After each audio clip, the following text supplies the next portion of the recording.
Hi అండి, hello. ఈరోజు మనం వాణి కిచెన్లో బాదం మిల్క్ కాదండి, బాదం మిల్క్ అంటే మనం పప్పులో కాలేసినట్టే ఇది మ్యాంగో జ్యూస్ అండి. చాలా ఎమ్మీగా టేస్టీగా మ్యాంగో జ్యూస్ అయితే రెడీ చేశాను. వీడియోలోకి వెళ్ళిపోదాం రండి. నేనైతే పప్పులో కానీ మ్యాంగోస్ అని తెచ్చానండి. ఫ్రిడ్జ్లో పెడితే ఇలా మగ్గిపోయినాయి. వీటిని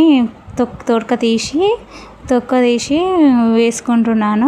జ్యూస్ అయితే రెడీ చేస్తాను. చూడండి, ఈజీగా వచ్చేస్తుంది. తొడకలు అయితే ఈజీగా చాకుతో ఇలా అంటే ఈజీగా వచ్చేస్తుంది మ్యాంగో జ్యూస్. ఈ మధ్య నాకు వీడియో పెట్టడం వీలవుతలేదండి, ఎందుకంటే మా బాబుకి కొంచెం ఇన్ఫెక్షన్ వల్ల మేము హాస్పిటల్లో అడ్మిట్ అవ్వడం జరిగింది. రోజు మార్నింగ్ వచ్చి మళ్ళీ నైట్ వెళ్తున్నాను. నైట్ ఏమో నేను ఉంటున్నాను, మార్నింగ్ ఏమో మా ఆయన రాగానే మళ్ళీ ఇంటికి వచ్చేసినారు. అందులో అప్ అండ్ డౌన్ చేయడం వల్ల నాకు వీడియోస్ అయితే పెట్టడం అయితే వీలు అవ్వట్లేదు. పిల్లలు అయితే కూలింగ్స్ ఇలా తాగొద్దండి. మా బాబు కూలింగ్స్ బాగా తాగి పెద్ద పేగుకు ఇన్ఫెక్షన్ అయితే వచ్చింది. ఫస్ట్ అయితే అపెండిక్స్ అని చెప్పాడు డాక్టర్లు. తర్వాత ఇన్ఫెక్షన్ వచ్చిందని ఎంఐడైలో తెలిసింది. ఎంఐడై స్కాన్ చేసి తెలిసింది. దానివల్ల హాస్పిటల్లో అడ్మిట్ కావాల్సి వచ్చిందండి. ఈరోజు బర్త్డే ఉండే, May 25 బర్త్డే ఉండే. బర్త్డే రోజు హాస్పిటల్ ఉండాల్సి వచ్చింది. చాలా చాలా బాధగా ఉంది.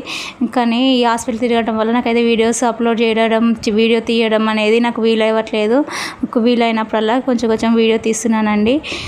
చాలా ఎంతో బాధగా ఉండండి.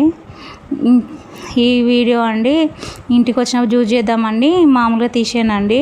కానీ 3 minutes అయితే వచ్చింది. నేను ఎక్కువ 3 minutes వస్తుందని నేను అనుకోలేదు. అట్లా ఏదో తీద్దామని తీసానండి. తొడకలు తీసి సన్న కట్ చేసుకున్నానండి. మామిడికాయలు మీరిగిన మీ పిల్లలకి బయట ఈ జ్యూస్లు అయితే అస్సలు పెట్టకండి. నా లెక్క అయితే ఎవరు బాధపడకూడదు.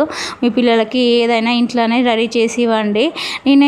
నేను బయటకి ఏం తెచ్చి ఇవ్వను, కానీ ఇంట్లో పెద్దవాళ్ళు ఉంటారు కదా, మా వాళ్ళ తాత ఏమైనా థమ్స్అప్లు తెచ్చిస్తారు. తినరు, ఎందుకు పెద్దవాళ్ళు వినరు, వీళ్ళు వినరు. థమ్స్అప్లు తాగి అలా అయిపోయినట్టుందండి. ఇన్ఫెక్షన్ వచ్చింది. డాక్టర్లు అయితే ఏం తిన్నారు అని బయట అడుగుతున్నాడు. వాటర్ అయినా బాగా తాగమన్నారు. మీరైనా పిల్లలకి థమ్స్అప్లు, స్ప్రైట్లు, మ్యాంగో జ్యూస్లు అయితే బయట అయితే అస్సలు ఇవ్వకండి. ఇంట్లోనే చేసి ఇవ్వండి. చాలా ఇంట్లో అయినా హెల్తీగా బాగుంటుంది. ఇలా చేసి పెడితే చాలా బాగుంటుంది అండి. మా లెక్కనైతే హాస్పిటల్ పాలు కాకండి. పిల్లలకైతే ఏది కానీ ఇంట్లోనే చేసి ఇవ్వండి.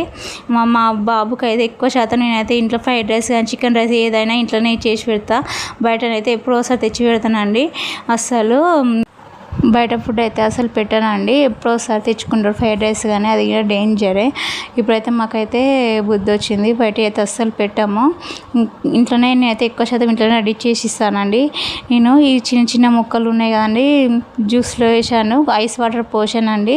జ్యూస్ అయితే క్రిమీగా వచ్చింది. చాలా బాగుందండి. నేను 2 to 3 times మిక్సీ పెట్టుకున్నాను. మంచి క్రిమీగా వచ్చేంత వరకు మిక్సీ పట్టుకొని ఒక గ్లాస్లో వేసుకోండి. చాలా టేస్టీగా ఉందండి. చాలా బాగుంది. అక్కడక్కడ పలుకులు ఉంటే పన్ను కిందకి వచ్చినాక చాలా టేస్ట్ ఉంటుందండి మ్యాంగో జ్యూస్. ఇంకెందుకు ఆలస్యం అండి, మీడియం ట్రై చేయండి. బయట అయితే అస్సలు పిల్లలకు పెట్టకండి, ఇంట్లోనే రెడీ చేసి ఇవ్వండి. ఈ వీడియో మాత్రం మీకోసం, మీ పిల్లల కోసం, అలాగే ఎవరు కాకూడదని. ఓకే అండి, బాయ్ అండి. లైక్ చేయండి, సబ్స్క్రైబ్ చేయండి.